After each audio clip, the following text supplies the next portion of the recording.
இன்றே டவுன்லோட் செய்து உங்கள் ஃபேவரட் ஷோக்களை என்ஜாய் பண்ணுங்க. வாங்க மாமா, உள்ள வராம ஏன் வெளியே வர சொன்னீங்க? அப்படியே என் பொண்ணை கூட்டிட்டு போயிடலான்னு பாக்குறேன். ஏன் மாமா, என்னாச்சு?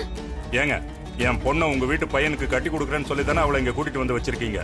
ஆனா இப்ப அவ பொம்மை மாதிரி சும்மா இருக்கா. போற போக்க பார்த்தா மாயா இந்த வீட்டோட நிரந்தர மருமகளாயிடுவா போல இருக்கு. என்னாச்சுங்க, ஏன் இப்படி சொல்றீங்க? ஏங்க, நீங்க என்கிட்ட என்ன சொன்னீங்க? உங்க பையன் மனசை மாத்தி என் பொண்ணு சாருவுக்கு கட்டி வைக்கிறேன்னு சொன்னீங்களா இல்லையா? ஆமாங்க, அதுக்கு தானே முயற்சி பண்ணிட்டு இருக்கோம். நல்லா பண்ணீங்க போங்க. உங்க பையன் முழுசா மாயா பக்கம் சாஞ்சிருவான் போல இருக்கு. என்ன சொல்றீங்க? இது பாருங்க, ஏற்கனவே மாயாவை அவன் கல்யாணம் பண்ணிக்கிட்டான். அப்புறம் கடையில பார்ட்னர் ஆக்கிக்கிட்டான். இப்போ 10 குறைக்கு அவளுக்கு வண்டி வாங்கி கொடுத்துருக்கான். அப்பா, என்ன சொல்றீங்க? சீனு மாமா மாயாக்கு வண்டி வாங்கி கொடுத்தாரா? ஆமா தங்கம், ஷோரூம்ல அந்த மாயாவுக்கு ஒரு புது வண்டி வாங்கி கொடுக்கறத நான் பார்த்தேன். ஐயோ, என் பையன் அப்படிலாம் என்ன கேட்காம எதுவும் செய்ய மாட்டாங்க. ஆமா, நீங்க தான் நம்பிக்கிட்டு இருக்கணும். அங்க அவரு புது வண்டி வாங்கி கொடுத்து பொண்டாட்டியோட ஊர்வலம் போயிட்டு இருக்காரு.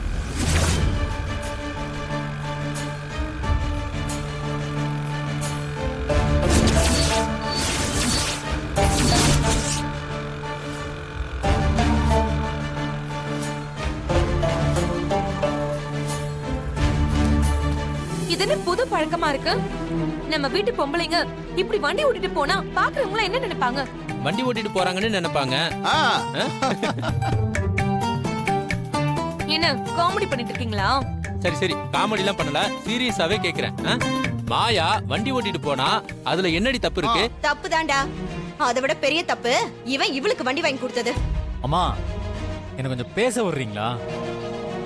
மாயாவுக்கு இந்த வண்டியை நான் வாங்கி தரலமா.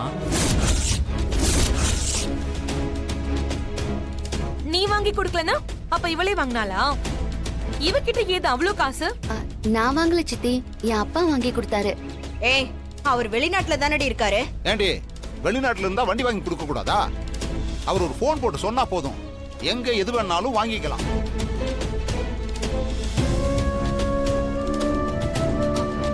ஏ சீனு, சும்மா கதை சொல்லிட்டு இருக்காத. இத்தனை நாள் இல்லாம எதுக்குடா இவ அப்பா இவளுக்கு வண்டி வாங்கி தரணும்? என்கிட்ட எதையும் மறைக்காத, உண்மையை சொல்லு. நீங்க நம்மள என்ன பாருங்க, பில்லு கூட என்கிட்ட தான் இருக்கு. பாருங்க, மாமா பேர்ல தான் இருக்கு.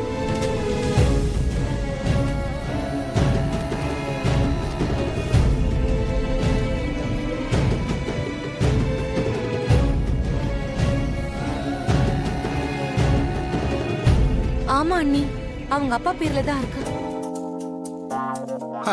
போதுமா? மிஸ்டர் லிங்கம், நீங்க படிச்ச ஸ்கூல்ல நாங்க ஹெட் மாஸ்டர். பாத்தீங்கல்ல? என்ன நீ இப்படி முடிஞ்சிருச்சு? ஏய், அதான் முடிஞ்சிருச்சுல்ல. எப்ப எது கிடைக்கும், எதை வச்சு பிரச்சனை பண்ணலானே இருப்பீங்களா நீங்க ரெண்டு பேரும்? போங்க, போய் ரெண்டு பேரும் ஏதாவது பொழப்பு இருந்தா பாருங்க, போங்க. தொடச்சுக்கோ, வேர்க்குது பாரு.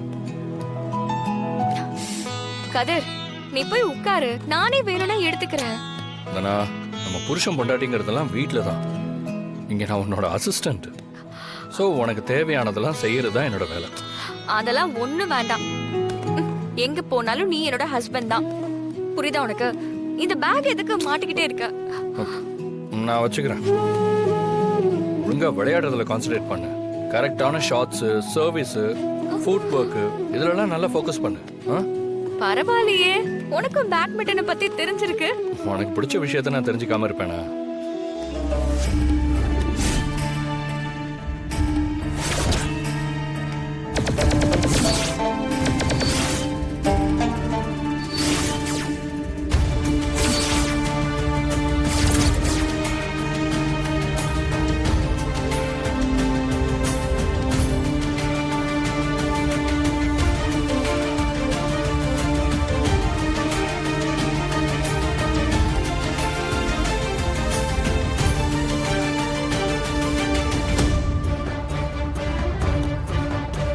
ஹலோ கார்த்திக்.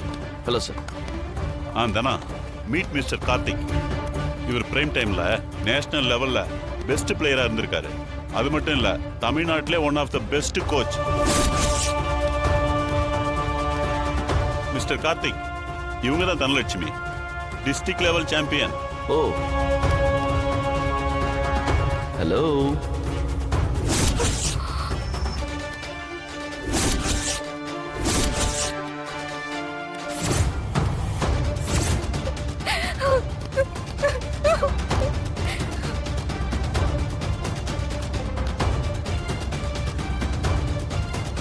என்ன சார், இந்த பொண்ணு பேட்மிண்டன் பிளேயர்னு சொன்னீங்க, இப்போ ரன்னிங் ரேஸ்ல ஓடுற மாதிரி ஓடுறான்.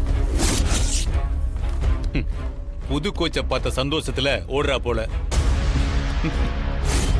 ஏய் என்ன கேம் ஆடுறீங்களா? ஹேய், பேட்மிண்டன் கோர்ட்ல கேம் தானே விளையாடுவாங்க. ஏய் சீ வாய மூடுறா. கதிர் என்ன இப்படிலாம் பேசுறீங்க? கொஞ்சம் மரியாதையா பேசுங்க. கோச் அவரு. சார் இவன் கிரிமினல் சார், சரியான பொம்பளை பொறுக்கி இவன். டேய் என்னடா என்ன வாங்கினதெல்லாம் பத்தாதா உனக்கு? ஏன் என்கிட்ட வாங்கினது உனக்கு பத்தலையா? உடம்பெல்லாம் சரியாயிடுச்சு போல. சார் இவன் ஜெயில இருந்தவன் சார், இவனை போய் கூட்டிட்டு வந்து கோச்சுன்னு சொல்லிட்டு இருக்கீங்க. இவன் ஜெயில இருந்து தப்பிச்சு தான் சார் வந்திருப்பான். டேய், நீங்க பொய்யான பழிய போட்டு என் பையனை ஜெயிலுக்கு அனுப்புனீங்க. நாங்க பெயில் வாங்கிட்டோம்டா. இனிமே அவன் எங்கேயும் போக மாட்டான்.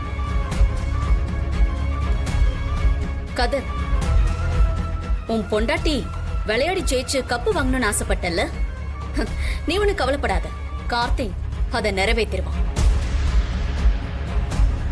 சார் இவன் கோச்சிங் கொடுத்தா என் ஒய்ஃப் விளையாட மாட்டாங்க சார். கதிர் அதை நீங்க சொல்லக்கூடாது. நாங்க அக்ரிமெண்ட் போட்டிருக்கோம். நான் சொல்ற கோச்சு கிட்ட தான் தனலட்சுமி பிராக்டிஸ் எடுக்கணும். சார் சொல்றது புரியலையா உங்களுக்கு? இவன் என் ஒய்ஃபை கிட்னாப் பண்ணதுனால தான் ஜெயிலுக்கே போயிட்டு வந்தான். இவன் நல்லவன் இல்ல சார். கதர், ஏன் டென்ஷன் ஆகுற? இப்ப எதுக்கு பழசெல்லாம் பேசிக்கிட்டு இருக்க? நான் இங்க ஒரு கோச்சா தான் வந்திருக்கேன். தனாவை வின் பண்ண வைக்க வேண்டியது என் கடமை. நான் பாத்துக்கிறேன், நீ உனக்கு கவலைப்படாத.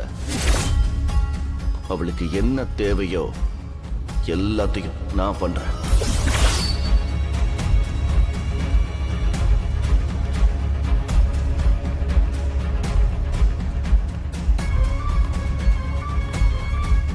என் கைய உடைச்சல்ல, அதுக்கு அனுபவிப்பட.